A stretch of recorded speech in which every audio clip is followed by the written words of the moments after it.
ජනාධිපතිතුමා පාර්ලිමේන්තුව ඇවිල්ලා කිව්වනේ ලක්ෂ 50ක් දෙනවා කියලා පූර්ණ නිවාස හානියකට ඉඩමකුට එක්ක තව ලක්ෂ 50ක් දෙනවා. එතකොට කෝටියයි කිව්වා.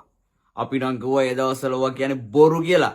අන්න ලක්ෂ 5ට අඩු වෙලා 5ට පොඩි ගානකට නේ ලක්ෂ 5ට අඩු වෙලා. මේක කිව්වේ අද පොලිස් ඇමති. අහලා බලන්නකො නිවුස් එක. අපි ඊට පස්සේ තීන්දුව කරා ඕකේ ලක්ෂ 5 ගානේ දෙමු තක්සේරු නොකර කියලා. 1,20,000 අර්ධහානි සිද්ධ වෙලා තියෙනවා මේ තක්සේරු කරගියොත් තව අවුරුද්දක් විතර යනවා. ඒක තීන්දුවක් ගත්ත රුපියල් ලක්ෂ 5 ගානේ සියලු දෙනාට දෙන්න. තක්සේරුවක් නොමැතිව යම් කෙනෙක් හිතනවා නම් Taman තක්සේරු කරලා තමයි මුදල ගන්න ඕනේ කියලා එයාට පුළුවන් මට රුපියල් ලක්ෂ 5 එපා තක්සේරු කරලා මගේ වටිනාකම දෙන්න. ඒක තක්සේරු කරපුවාම ඒක ලක්ෂ 25 දෙනවා. ඒක 50 දෙනවා. එහෙම තමයි තීන්දුව ආරම්භය. කොහොමද කොහෙන්ද මේ මිනිස්සු අපිට මග ඇරුනේ? මෙහෙම බොරු කියන මිනිස්සු. මේක මේ කියන කතාව එන බැලෑරුම් කතාවක්. ඒ කියන්නේ ලක්ෂ 5ක් දෙන ඕන එක්කෙනෙක්ට කිසි ප්‍රශ්නයක් නැහැ. හැබැයි තාක්සේරු කරලා ගන්න කියොත් අවුරුද්දක් විතර කල්යයි කැමති නම් එහෙම ගන්නත් පුළුවන්.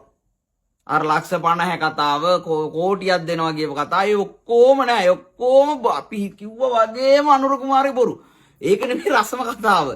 ඔයාලට මතකද ජනාධිපතිතුමා ජාතිය අමතපු දවසේ කොහමද Facebook එකේ ඩෝබිලාගේ ලියපු හැලි ටික අඩෝ බයියෝ කොඹලා නෑ උඹලා කට වැහුණා කොහමද සහන දුන්න ටික වන්දි කොහමද දැන් අපි ඩෝබිලට හැමදාම කියනවා අනුර පාර්ලිමේන්තුවේ කියන ඒවා ඔයාලා හැලි ලියලා ඔයාලා නෝන්ඩි වෙන්න එපා.